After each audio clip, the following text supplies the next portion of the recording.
Hi, I'm Matt Shepard. And I'm Chad Shepard. And coming up on this edition of Shep, Shower, and Shape, why we're okay or not okay with the Tigers keeping certain tradable parts. We're brought to you on this Wednesday by Northwestern Tech. Heating and cooling employers are desperate for trained technicians. They're having to turn down work. They're unable to meet the growing demand. Where you need to go is Northwestern Tech. HVAC is all they teach. They've perfected their hands-on program over the last 38 years.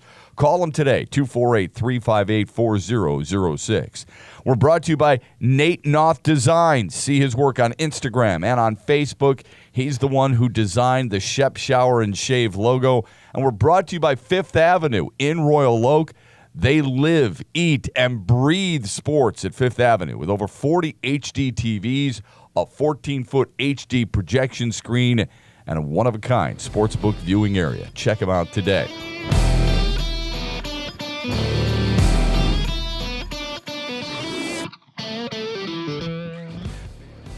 We know that many people feel like the Tigers have almost checked out because of the lack of movement they had at the trade deadline. It doesn't surprise me that much, Chad. The other day I talked about the J.D. Martinez move, the Alex Avila and Justin Wilson move to the Cubs, but I think there were a lot of people, and maybe they just didn't quite grasp it, on feeling like Justin Verlander was a piece that was going to be moved, or an Ian Kinsler was a piece that was going to be moved. And I think sometimes we have a hard time understanding the entire landscape of what Major League Baseball trading deadline is about, what people are willing to absorb, and what people are willing to surrender as well, because we're not completely in tune with a team's minor league prospects.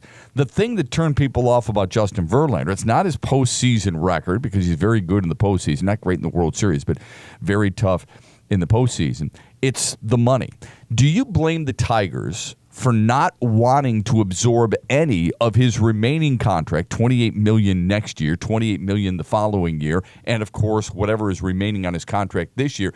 In all, it's about $70 million. Do you blame the Tigers for not wanting to absorb any of that and saying to a team like the Nationals, like the Astros, like the Dodgers, if you're going to take Verlander, you're taking the entire package. You're taking all the money, and we're getting some of your high prospects.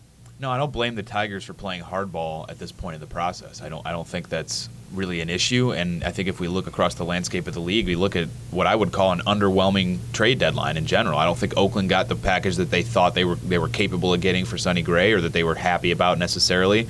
I don't know exactly that the Dodgers, good of prospects as they did gave up their highest end prospects for Darvish. You're right. And I think it looks across the market to have not been a seller's market. And if you're a team like the Tigers, who is a seller but a flexible seller, as in not a back against the wall, contract situation like the Royals have, and clearly not contending type seller, then it creates even more incentive for them to hang on to those pieces and sell them at the right points, at the right parts. To me, that becomes probably the winter meetings. But for everyone complaining about the Tigers diminishing payroll, Al Avila has said repeatedly that he's not been given a directive from ownership to reduce payroll. If he's asked that pointed of a question, you don't want to lie in that way. Mm-hmm. So if he really was being told to reduce payroll, he would find some way to skirt out of it. He's telling people to their face that he's not been mandated to reduce payroll. The Tigers are committing to paying the rest of that money to Justin Verlander if he sticks around. So people can't complain that they're not willing to spend money or trying to unload all these contracts, and then they're willing to continue to pay the price to keep him in a Tigers uniform. He puts butts in the seats, and he is a legacy player for this franchise, so I'm not upset that they sold short to get rid of him. It might not be what's best for the team in the next 3 months or whatever, but it could yield a bigger return in the offseason, which would create a better projection moving forward. And even if it doesn't, selfishly, I'm not that upset that he remains a Tiger. I totally get that. I would argue this. I thought the White Sox, if you're talking about a buyer's market or you're talking about a seller's market, however you want to look at it, I do think the White Sox made out pretty good when they sent Jose Quintana to the Cubs. They got Eloy Jimenez, they got Dylan Cease, they got Matt Rose, they got Bryant Fleet. So they got a little bit more of a haul. I don't know how people look at those guys. Jimenez is obviously the prize jewel of that entire haul. But just because you get 4 guys for one guy doesn't mean that you've necessarily won the trade. But I think the White Sox feel like, yes, they did a good job there. We need to keep people this in mind, because this is what I get from people all the time.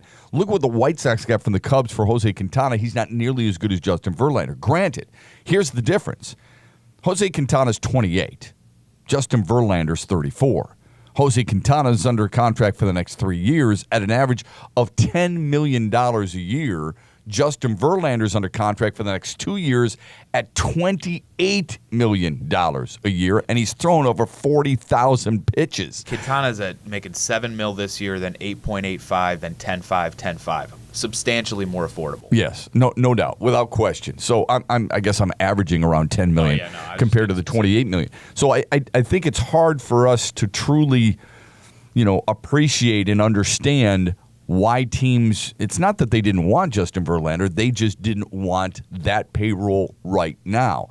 I thought it was a perfect fit for the Dodgers, but I also understand there's only so much of the luxury tax you want to assume. As a matter of fact, the Dodgers probably didn't want Verlander, not as much for the $28 million, but for the fact that it's 2 years. They wanted somebody that they could get off their books right away. They don't mind parting with some prospects for Hugh Darvish to get them over the proverbial hump. They don't even think they're going to take Hugh Darvish back next year. They don't think they're going to get a contract done with him. They're not looking at it that way. Right. They're looking at it strictly as a rental and strictly as an opportunity to win now. I thought the Astros blew the opportunity. I really thought the Astros were the team that was going to go out and maybe make a strong push for a guy like Verlander because of their window of opportunity. Now, they're a really good baseball team. You know it. I know it. Love Jose Altuve. I think he is by far the MVP of the league. But Dallas Keuchel has been injured for the most part. Colin McHugh, They lose Lance McCullers, So one of those guys is on the, I think it's Colin McHugh, who's now on the disabled list or the 10-day DL. They could have used a strong starting pitcher, and instead they kind of missed the boat, I think. I do. I think there's a consensus, maybe not a consensus is too strong of a word, but there's a pretty strong feeling around the league that Houston kind of stood pat in a way that was a little bit confusing. To a certain extent they did, That they didn't add a single piece, whereas you saw smaller arms going to the Yankees even later in the day yesterday, and that was not the only piece they added. They made some big deals, obviously. Yeah. But one of those complementary pieces, maybe is a better word, I think is something that a lot of people expected out of Houston, and were a little surprised when they didn't see that. Now, they're not a big market team from a spending perspective, but if you look at their contract situation, they're not like Kansas City. They're not like some of these other clubs that are losing a ton of guys guaranteed at the end of the 2017 season, that they have some guys that are coming up for free agency in the coming seasons. But, I mean, I see Tony Sipp on here. I see Luke Gregerson on here, Dallas Keuchel in 2019. But McHugh, not till 2020. Mike Fiers, not till 2020. They got Lance McCullers under control. He's not arbitration eligible until 2019. He's the one on the 10-day DL, by the way. He is. He's been excellent for them, although injured since after the break, pretty much. But you're not counting on Mike Fiers, though, Chad. No, I know. I know. And if you look around the rest of their lineup, there are other guys who are going to be arbitration eligible in 2019 or 2020. But that's not immediate. So the concern for them about Verlander taking on the money is, to me, it's diminished in the sense that you don't have. He's not going to take money away from somebody that you should be re-signing at the end of this year. Now, if you have your eyes on a big free agent prize or something like that, that's a different situation. But you have the prospects right now to replenish anyone that you theoretically might lose. This is your window, unless they really feel hammered. Well, they're still pretty young. Correa's. I still think they're pretty young. I mean, they've still got really good pieces, with Marwin Gonzalez and Jose Altuve and Carlos Correa and George Springer and Bregman. Now. Yeah, I mean, they went out and they got Francisco Liriano, but he's going to go to the bullpen, for crying out loud. Their bullpen has an ERA of 5, almost 5.5 over the last couple of months. So they're still winning, but they're winning because they're beating the snot out of people offensively. So I thought what Verlander would have done for them, or would have done for the Dodgers, is avoided them getting to that bullpen earlier than they would have liked. And I still believe that would have been that final piece. And there's going to be teams. I mean, think about this for a second. You've got teams, you and I look at, maybe this is the case for every single year, but you could make a legitimate case why the Yankees could win I mean, the Yankees' offense is really good. They're one of the best teams in baseball at home. I mean, they're 32 at the time you and I are recording. They're 32-18 at home. That's the second best record, third best record at home this year. I think only the Dodgers and the Diamondbacks. And their bullpen is freaking lights out. You know it as well as I do. Boston, I don't think they did quite enough, but they're still a pretty good team, right? Cleveland tinkered a little bit. After what they did last year, you could see that. Houston with 69 wins, for crying out loud. Yeah, Washington, I think there's people underestimating just how good the Nationals are. Everybody's just giving it to the Dodgers because of their 74 knockouts. Well, Washington is not that far behind. That's a really good baseball team. That's a team that is a plus 116 in the run differential. They are really good now that they've solidified the back end of that bullpen with Doolittle and Madsen. And they just picked up Kinsler from Minnesota. They've got 3 healthy arms coming out of that bullpen. They're pretty damn good. And obviously what the Cubs recently did, they're now back in front in the Central. Everything seems right to be going there in that division for the defending world champions. You can make a case that there's a lot of teams you could see winning this world championship. There's going to be a team out there. Pick the Dodgers. Pick the Nationals, okay? Go ahead and pick the Astros. There's going to be a team out there that doesn't win the championship. And they're going to look back, and they're going to say, did we do everything we possibly could? Was there a chance for us to do even more? And did we miss that window? And I think the definitive answer is yes, because every one of those teams, outside of Washington, but I think especially for Houston and the Dodgers, if they don't win, they're going to be kicking themselves in the ass thinking, why didn't we make that move to go all chips to the middle of the table? And I think both teams, as you kind of acknowledged earlier, have done a good job of trying to lengthen their window so that they're all in, but they're not committed in a way that's going to deplete them of future opportunities. And I give credit to those GMs because they've done a good job in positioning their franchises that way. But how about just the path that you're going to take if you do want to reach the World Series or become AL champs or NL champs or whatever it might be? You want to avoid that play-in game effectively, that last day of the season, one-game wild card play-in. Yeah. And there are teams that could have maybe put themselves in better positions to avoid that. Now your rotation changes if you do make it to the division series. That affects things in the future. So it's about, that commitment to go all in is partly about positioning yourself for the postseason. And you're right. I think there's a couple GMs that may, wish they pulled the trigger on something a little more aggressively. But as we talked about, the market seemed barren and decreasing by the day for position players. So everyone that ripped Detroit for the J.D. Martinez return, it doesn't look great now, but it sure as heck doesn't look as light as we thought it did. No, I agree. Look, I thought you gave the best answer of anybody I've heard regarding J.D. Martinez, because what it is people look at it and they just think, okay, here's what we're doing. I'm going to see if I recognize any of these names. And if I don't, I'm going to go to Prospects 100 and see if any of them are ranked in the top 100. And then I'll decide on whether or not Avila was fleeced or not. Bottom line is, we don't know. We just don't. But you brought up how these guys rank among prospects when you look at the rating of 50 to 80 and whether or not they've got some skill sets that are appealing to a team and maybe they can work on some other things. And you were right. Now, Lugo hasn't been very good for Double-A Erie yet, but it's just half a season. It's only a couple of weeks. We don't know what's going on just yet, but we do know all of them possess some of those characteristics that teams like to have. And I think the guys who come over from the Cubs, Candelaria, number one, the guy who's third base and first base, he's going to play third base for Toledo. He is playing third base for Toledo, and I think he's eventually going to be the Tigers' third baseman. And then Paredes, who's a shortstop and third baseman at Single A, they too possess some of those skills that you were talking about regarding the haul for J.D. Martinez, especially Jose King, who is an 18-year-old. I think what people have forgotten is this team, this organization, not team, but this organization has had to replenish so much from its minor league system. They need to hit A, Double-A, and to a certain extent Triple-A to get some guys groomed and ready to contribute to the big league team eventually. Yeah, numbers 3, 8, 14, and 23 in the Tigers system have come via these trades, and including the 2 top 8 prospects, which were both part of that Cubs deal, and Candelario is at third. / first baseman who makes consistent hard contact and draws walks. Finds the gaps. Most of his power in the form of doubles. What do we always say about Comerica Park? We're not built for the ballpark. We've got too many home run hitters. Upton, J.D. Martinez, Miguel Cabrera, Victor Martinez. They're plotters. Nick Castellanos. This dude at 6'1", 210 finds the gaps. Okay? Doesn't have great speed or quickness, but he finds the gaps. All right?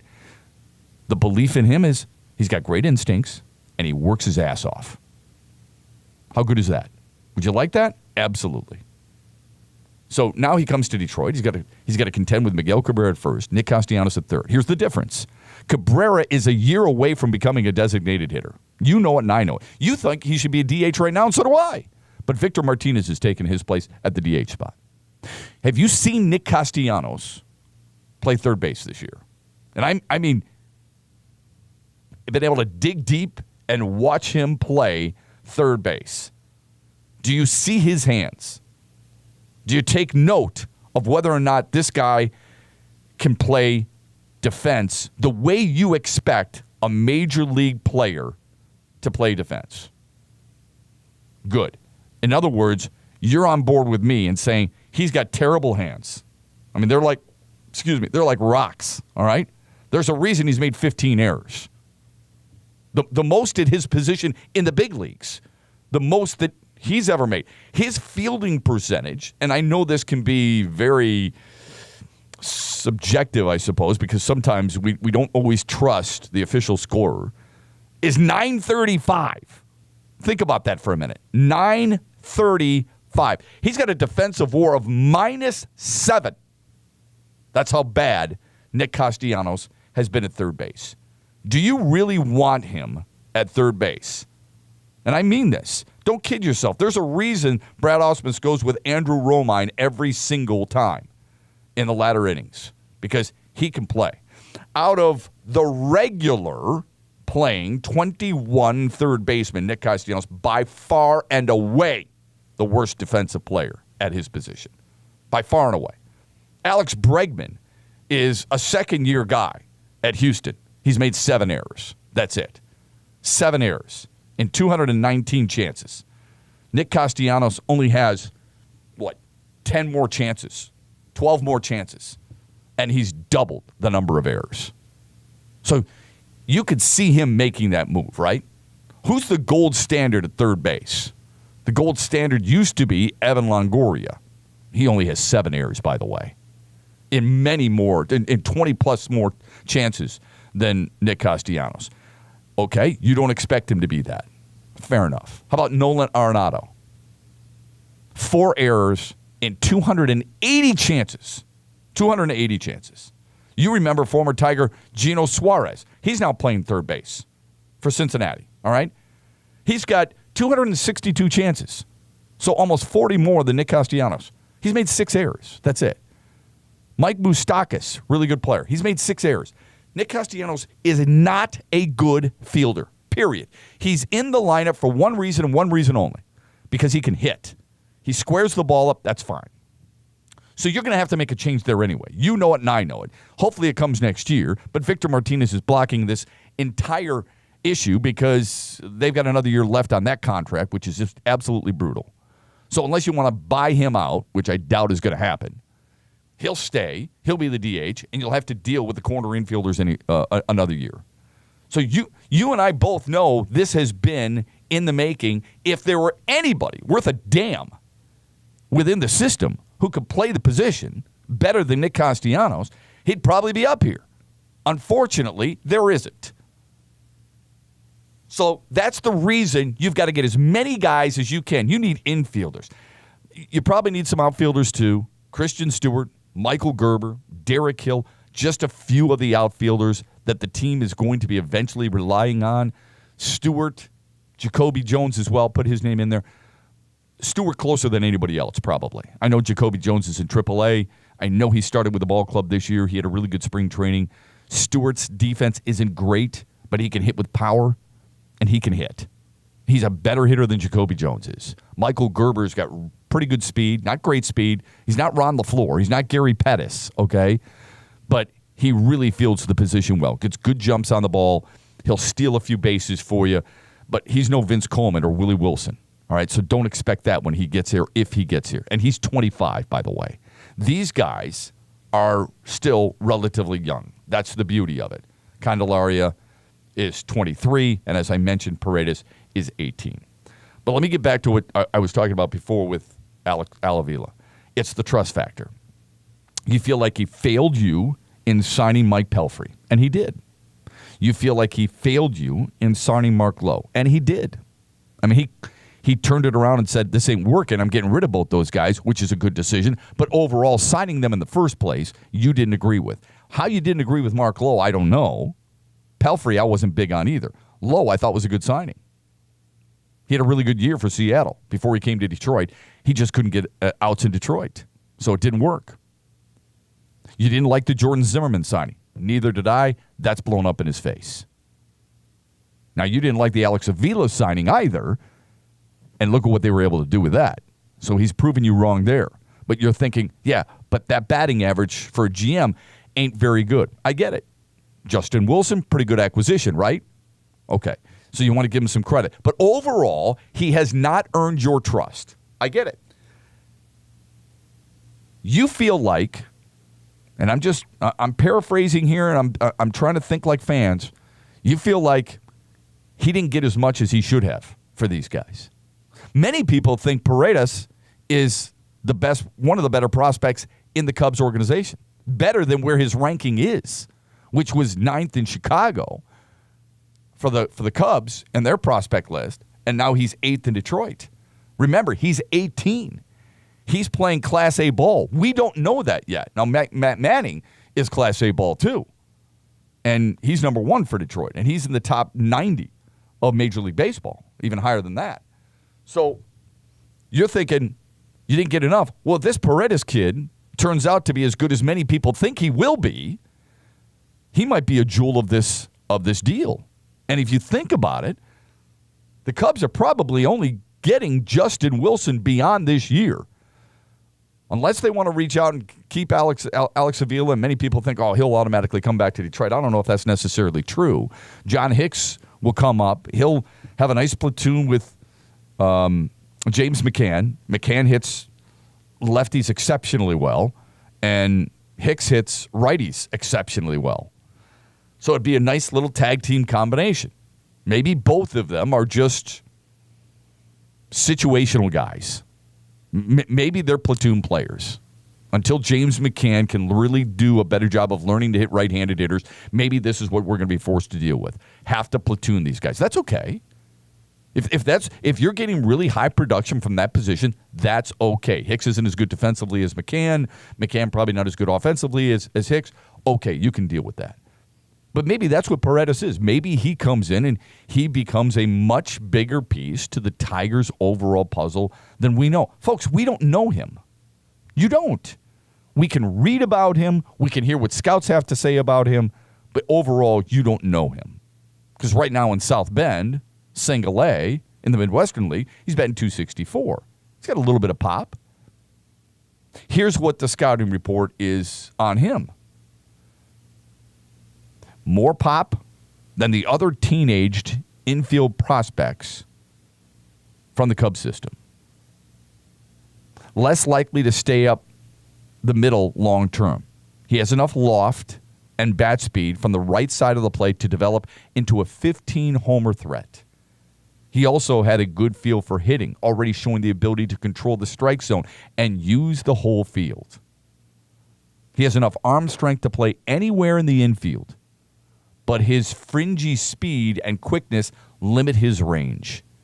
He could shift to second base, but more scouts think he's destined for third base because he figures to lose a step as he fills out. Right now, he's 5'11", $175.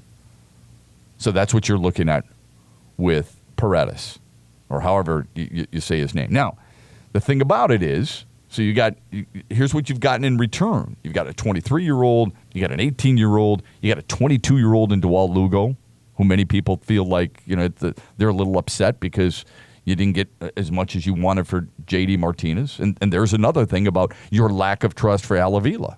You feel like you could have gotten more for J.D. Martinez. I would remind you again, and I've done this before, bad defensive player, 2-month rental, going to want over $20 million in the offseason. And there's not a huge market for corner outfielders. That's why you didn't bring a ton in for J.D. Martinez. People were complaining last night on social media, you should have waited longer, could have gotten a better deal. Says who? How do we know that? The reason general managers make deals that far in advance of the trade deadline is because they know the phone calls that have been coming their way and what they've been offered.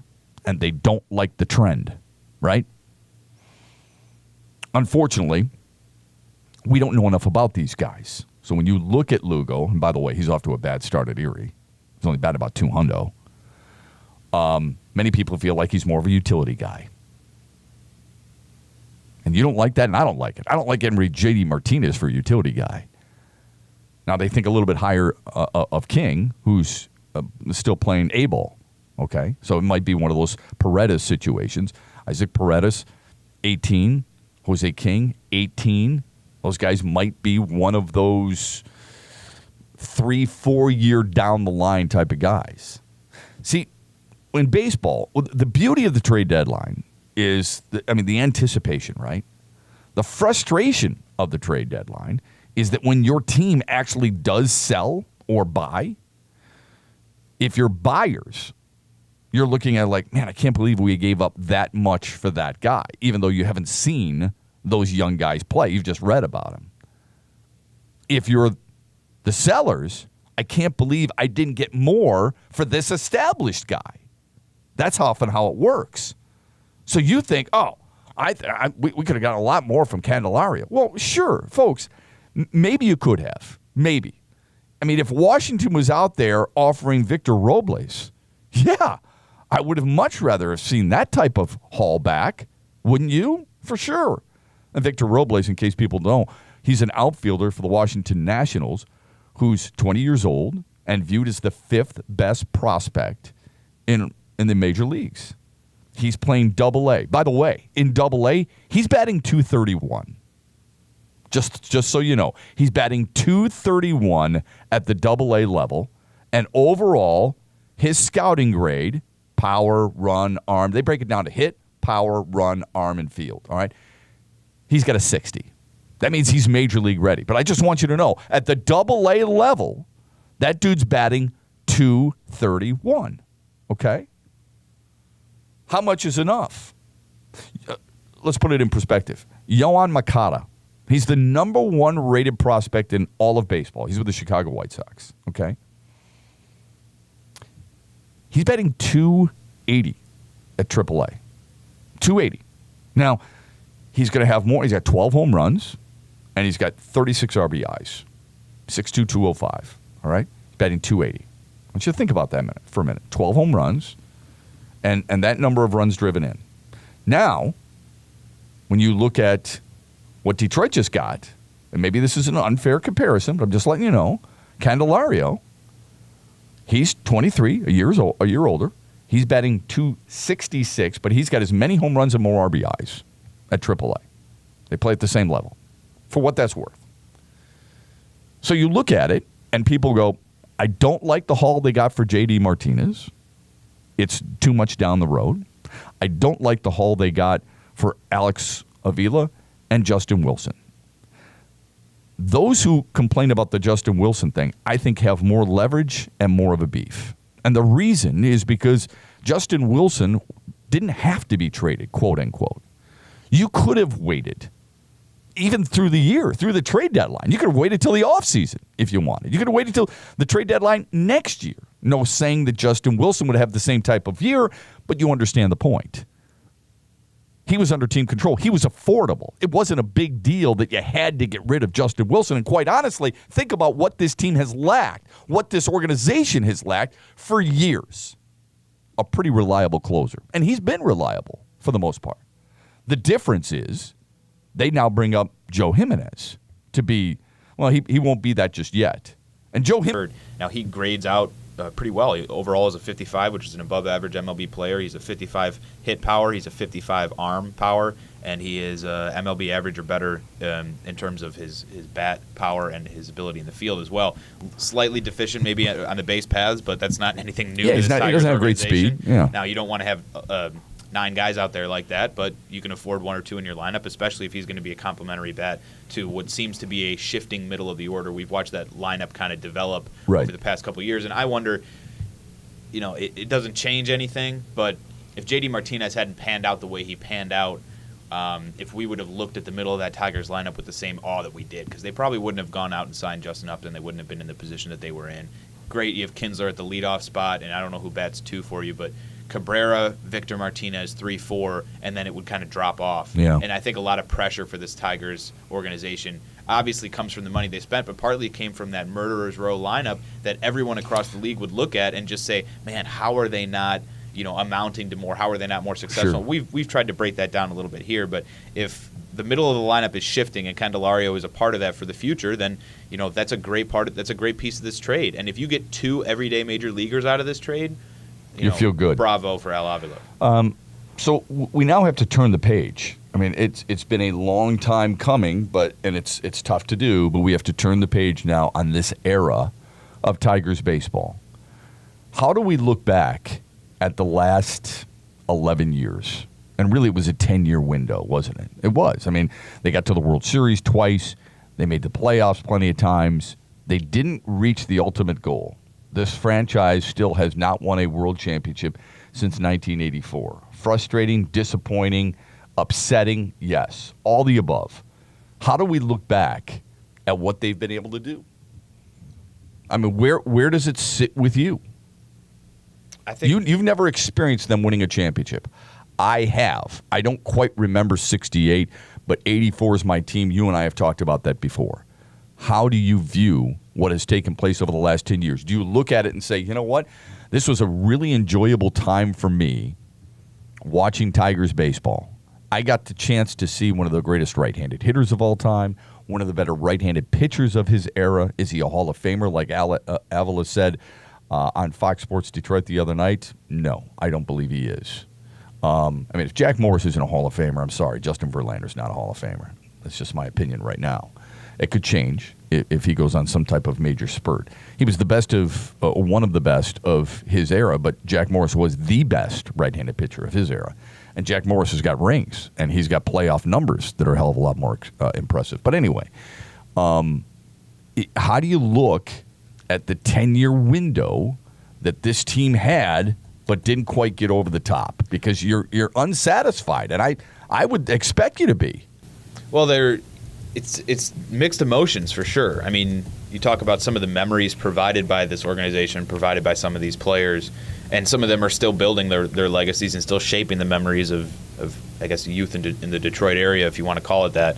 I've tried to soak in as much of the greatness as I can, and I think we're privileged in Detroit, and we're going to look back and wish we did a better job valuing having one of the greatest wide receivers in NFL history, playing at the same time as one of the greatest right-handed hitters in MLB history, and a couple of these other superlatives you could throw out about players like Nick Lidstrom and other things like that. I've tried to soak in as much of that greatness as I can, but that doesn't shake the season-ending disappointment. That doesn't shake that moment in mid-July where I say, man, I am stupid for thinking in February that this is the best Tigers lineup they've assembled since 06 or whatever it might be. You know, if they don't win the division this year, there's something really wrong. Well, there is something really wrong. And so I won't miss those moments of self-realization where you kind of understand, man, I really let my fandom get the best of me there. But I've tried to appreciate the memories, and ultimately it's going to be kind of like you talked about with those franchises earlier. Do you wonder if you did enough? There's a lot of second guessing, I think, when it comes to that era in terms of which guys you brought in and which decisions you made. When you look at the current shape of the Tigers lineup, it's who did the Tigers decide to pay? They gave Anibal Sanchez a 5-year, $95 million extension coming off the ERA title. It's hard to blame them for putting the value on him that they did at that time, but they chose to extend Sanchez over a better offer at Scherzer, who they knew was coming up, and over signing Rick Porcello, who frankly isn't worth a 4-year, $100 million contract that he got in Boston. So I'm kind of okay with that walking, but those are the type of things that you look back on and you say, man, if they had waited another, a few more months before signing Sanchez, where he started to unravel, they would have had more leverage where he gets less money, or maybe they choose not to sign him at all. They can throw everything at Scherzer. They never signed Zimmerman. It's this big ripple effect type thing, and that's kind of those are the mental gymnastics that I end up going through. But look, I like that mental gymnastics. But let's clarify something here real quick. Trips are positive memories, and I don't think those are necessarily going to be taken away. Let me just clarify something. I mean, they did offer Max Scherzer $24 million a year. Okay? I know. And I think what got in the way is that they didn't want to pay him more than Justin Verlander, and I think that's ridiculous. But look, $144 million. That's a mistake. Yeah, it's a mistake. It's not like they didn't try, though. No, I know, but they made very public after a short time. I think they offered him 6 years, 154. He got 7,207 from Washington. Oh, I thought he got 7,210. Either way, he got 7,210. Detroit offered him 6,144. Okay, is what it was. Well, so $24 million. He bet on himself, and he made that money 3 times over. I understand that, and I respect him for that. I'm just telling you, at the time, I didn't think it was bad that the Tigers decided to go in a different direction. I would have rather had Max Scherzer than Anibal Sanchez. Yeah, I said that publicly then, but I'm not going to blame the Tigers for offering a guy $24 million a year and him turning it down. That's fine. That's just my opinion. But and I will tell you this: of these Tigers teams, and those are the things I think of, and that's why I call them mental gymnastics, because they're not intelligent or safe or healthy hypotheticals to indulge in, but you still end up doing them, and that's why if they have one World Series title, I don't lament over those types of Fair signings. enough, right? So 5 playoff appearances, 2 World Series appearances. They fall short in just about every aspect. But I would tell you this, and I don't know if this helps you at all, but this team tried desperately to find the right remedy, trading for Scherzer, trading for a guy like Robbie Ray at one point, trading for Anibal Sanchez, trading for Doug Fister, trading for Prince Fielder, and then able to trade away Prince Fielder, right? Trading for Ian Kinsler, getting a Jose Iglesias, signing a Justin Upton, and this is recent, granted, but they went out and they did what they thought they were going to be able to do. They addressed, now they weren't the right solutions, all right? I'm not sitting here telling you what they did was great and deserves anybody some type of monument here in Detroit. I'm just telling you, when they realized that their bullpen wasn't good enough, I don't care if it's Valverde, Francisco Rodriguez, they trade for Shane Green, they go out, they acquire Justin Wilson and Alex Wilson and all these different. They went out, they made a ton of moves to try and get better. Dotel, Soria. Yeah, we can go on and on and on. They did whatever, Joe Nathan, you name it. They went after and didn't work out. Right. But ultimately, I am proud of them and proud to be a Tigers fan in the sense that I'm happy that they went for it. They operated with conviction on what they believe to be the best, mode of procedure there. And thank God we're not at least one of those franchises like Miami or like what did you tell me the other day? Yeah, past years, things like that, where you're stealing from your fans. I'm sorry, there's no other way to put it. You're pretending to contend, and that's what some of those owners have done in the past because you're unwilling to spend. Don't buy the damn team, okay? Especially if you're a freaking billionaire and the city built your stadium. I'm so sick of that crap. Spend and contend or get out. Because there are plenty of people that are clearly willing to buy some of these franchises, even if they're not worth the $4 billion asking price or whatever. Maybe you sell a little lower. Sorry if you lost a little bit off the top of your profit mountain there.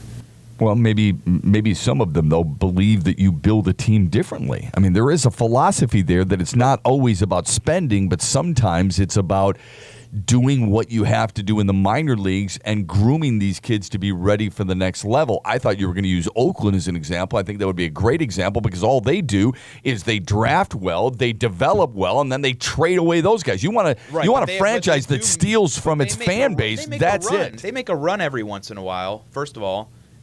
Oakland will make a run every once in a while. They make the playoffs with, I don't know if regularity is the right word, but about as frequently as the Tigers have, or a roundabout there. Maybe you can look that up and tell me if I'm wrong. I think part of Oakland is what you're getting there. They don't have a new stadium, right? Is there anything in the works to replace the Coliseum? I don't think so. So is Oakland the model MLB franchise? No, but they're doing enough, obviously, to make themselves still a somewhat attractive market and contend every once in a while. And I don't know. You're right. There is a Moneyball aspect to that philosophically, but the teams that I mentioned, Milwaukee was not trying to play Moneyball. They're being cheap. Miami was not trying to play money the ball. They're being cheap. And Oakland has kind of been like this for a while, so I don't know that it's fair to pass judgment on everybody, but it's almost like they're grandfathered. I think it's a really fair point. Look, since 2006, Oakland has made the playoffs 4 times, Detroit 5. Detroit made 2 World Series. Oakland didn't make any, but they were there. They had the opportunity. So I think it's a fair point on your part. And quite honestly, and prior to Detroit's 2006, Oakland was in the playoffs in 2001, 2, 3, and 4. So they've been there more frequently than the Tigers have over the past 15, 20 years or so. And you have to give some credit at some point. The organization is doing something correct philosophically, and they're doing something correct in their clubhouse because you have guys that enjoy playing there. I mean, Yoenis Cespedes just said last week he wants to retire in Oakland A. Now, that's not going to happen unless he wants to take a pay cut and play for a minor league salary, basically. But I think there's more positives. What are you saying? People don't enjoy playing in Detroit, though? No, that's not what I'm saying at all. Okay. I'm saying when you have $28 million contracts that can be offered to you, there's a lot better incentive to play at a place. Right. Then I'm saying people that go to play in Oakland who want to play in Oakland are not doing it for the money, generally speaking. So what is Shep Shower and Shave brought to you by Fifth Avenue in Royal Oak? Always a premier destination in Royal Oak with over 36 cold beers on tap, great food, drink specials, and a kitchen that is open until 2 a.m. We're brought to you by Northwestern Tech. Northwestern Tech, give them a call, 248-358-4006. Northwestern Tech, the HVAC school that works. You can go to their website, northwesterntech.edu. You can get trained, certified in HVAC technology in only 10 and a half months. And brought to you by our friend Nate Knopf Designs. See his work on Instagram or on Facebook. He designed the Shep Shower and Shave logo. What is this team? What does this Tigers team look like next year in 2018? And it will not generate a ton of positivity as spring training rolls around and then as the regular season begins. But what do you think this team will look like next year? Because if you think about it, it's not going to be all that different. I know there's no J.D. Martinez, and I know there's no Justin Wilson, but it's not like people were going into the season in Lakeland going, I can't wait to watch Justin Wilson pitch. All right? J.D. Martinez, if you were a realist, understanding going into 2017 this was going to be the last year you saw him anyway. So a lot depends on what Justin Upton does in left field, right? Will he opt out or will he stay in? Gut tells me right now he's going to stay in, knowing that the market is the way it is. Unless he wants to win a ring, and he's only 29, but unless he wants to win a ring, he's probably going to stay because of the amount of money that he's making. I doubt he makes that kind of money on the open market. Center field, you're wide open right now. Although if Mikey Matuk, and I said this the other day, 292, if this guy's batting that at the end of the season, and he's been, I think, he's been one of the biggest surprises. He's been a pleasant surprise for this team. He gives you good defense. He gives you hustle on the base pass. He can score from first to home on an extra base hit, and he's been hitting the ball pretty well. If I'm Mikey Matuk, I'm looking at the Tigers front office and saying, hey, man, I think I proved myself to at least be in the conversation. Fair enough? Okay. Right field is wide open. Who that is, I don't know. How do you address it? Great point. Your infield's the same, and your starting pitching's the same.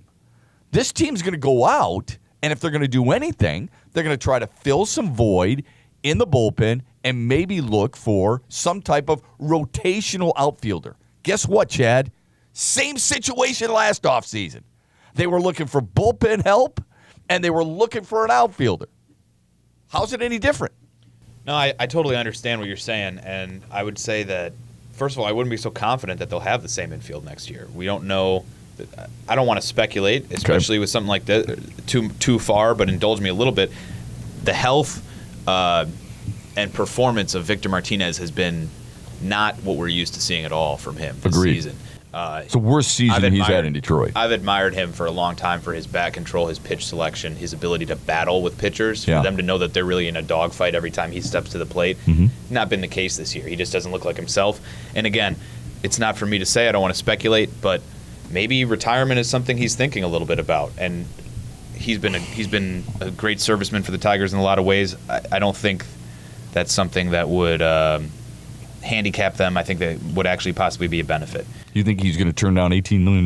No, look, I'm not saying it's going to happen or that I'm making any kind of prediction. I'm just saying it's maybe not as... You and I love Joe Jimenez, right? That's all you talked about when I had my radio show. Shep, why don't they just bring this guy up? Well, if you look at the scouting grades and for pitchers, they go by fastball, slider, changeup, and control. All right? His overall grade's a 50. There's nothing special about that.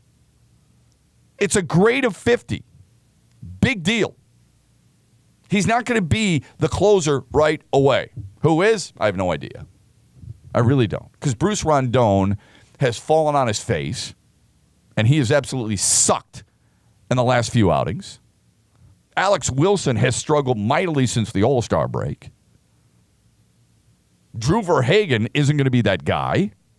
Maybe they give it to Joe Jimenez. Maybe they see what he can do in a high-leverage situation. He's got an electric fastball. From a scouting standpoint, that is all-star stuff. He's got a good slider, but his changeup isn't very good, and overall, he's just a guy. Folks, we continue to overrate our prospects. We do. We think so highly of not just our guys, but also our major leaguers. I mean, Alex Avila's struggled mightily as of late. Would you agree with that? You've seen him play. I think he's had a really nice year. I argued before, this is a guy who I think could have been an all-star. I do. I think he's a guy who, when you look at it, at the All-Star break, where he was, he deserved to be considered. You want to take Justin Upton and Michael Fulmer? I got no problem with that. None whatsoever. But deep down inside, there was a time you're looking at Alex Avila and you're going, man, this guy's so much better than I ever thought he was going to be. Well, guess what? Alex Avila has come back down to earth a little bit. As much as I like him, since the All-Star break, he's batted $125. Prior to the All-Star break, he was batting .300. He struggled mightily since the All-Star break. So what were you going to get for him? If it continues to slip, what were you going to get for him? And he's just a rental. So basically, I look at it this way. Justin Wilson for the two Cubs prospects. I like Justin Wilson. I would have preferred to hold on to him unless you get a type of offer that you just can't refuse. Now, maybe that's what it was for Al Avila. Maybe he thought deep down inside, you know what? This is as good as it's going to get for us because I don't see us getting anybody else like the Dodgers and their prospects, for example. And maybe for the Cubs. And maybe he was willing to say, hey, listen, I want Oscar De La Cruz or Jose Albertos. Those two guys are what is now left of their prospect list, their top two. And they were both rated up. They were both rated above Paredes before the deal. I heard the name Mark Zagunis. Zagunis is an outfielder for the Cubs. He's playing in AAA. He looks to be a very good player, but he's not highly rated per se. So you look at Al Avila and you think, you're going to have to do more, or I'm going to have to see more in order for you to regain my trust. I completely understand that, folks. I really do. I would just remind you, before you start tweeting, before you start talking, before you start blogging, or before you start even listening to people who say, I know, how many people have really seen them? I was just down at AA in Erie, and I was talking to a ton of people who have seen these prospects. And I'm talking about Erie prospects and Toledo prospects. And to a man, they have said, that Toledo team's got nothing. And they don't. And the Tigers aren't making deals to improve Toledo. Tigers are making deals to improve themselves. You know it, I know it. That's the way it should be. But there's no help. There's no near future help at Toledo. You want to look at Detroit's pipeline. You want to look at where Detroit is really hoping to get the future prospects that are going to help them contend in the division. It's AA Erie and it's single A Lakeland. Because Lakeland's the high A. It goes West Michigan, Lakeland, Erie, Toledo, Detroit. All right? That's where you're looking. That's where you're hoping. My hope is that Candelario gets a call up in September, that he settles in Toledo, does a good job there, and he's drawn some walks, and he's got some decent power. He's got 27 doubles, man. Okay? 12 bombs, 52 RBIs, batting almost 270, settles in nicely there, gets a call up in September, and gets an opportunity to play with the Tigers for a little bit. Then in training camp next year, spring training next year, he's going to contend to make this team. And if they like what they see, who knows? Maybe even before that. Maybe there's a team out there that says, yeah, I'll take Jose Iglesias. You see, Ian Kinsler is $10 million next year, which isn't super expensive. But you could buy him out for $5 million.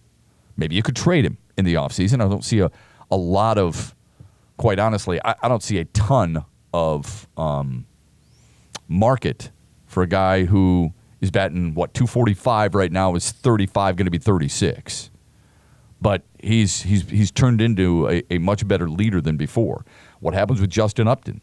Is he going to opt out? I don't know, because Justin Upton has had a hell of a season, and he's going to make a ton of money for Detroit.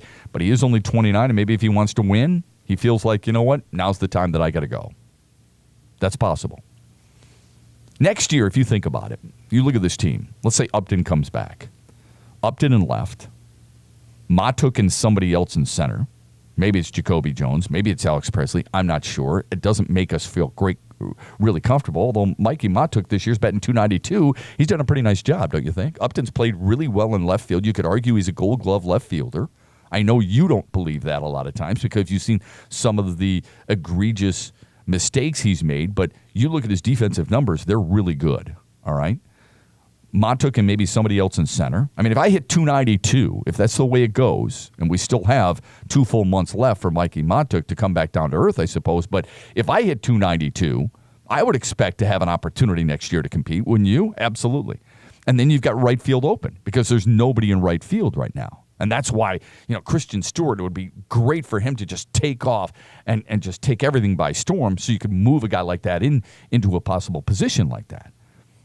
So you've got 2, 1.5 outfield positions open if Upton comes back. If not, it's Katie Bar at the door. Everything's wide open. Third base, maybe it's Castellanos. Maybe it's Iglesias if you don't move him. Maybe it's Kinsler unless you buy him out and you put Dixon Machado there, because Dixon Machado, quite honestly, has been a hell of a lot better than I thought he was going to be. I give him a ton of credit. That's a really difficult thing to do, and yet he's batting .313.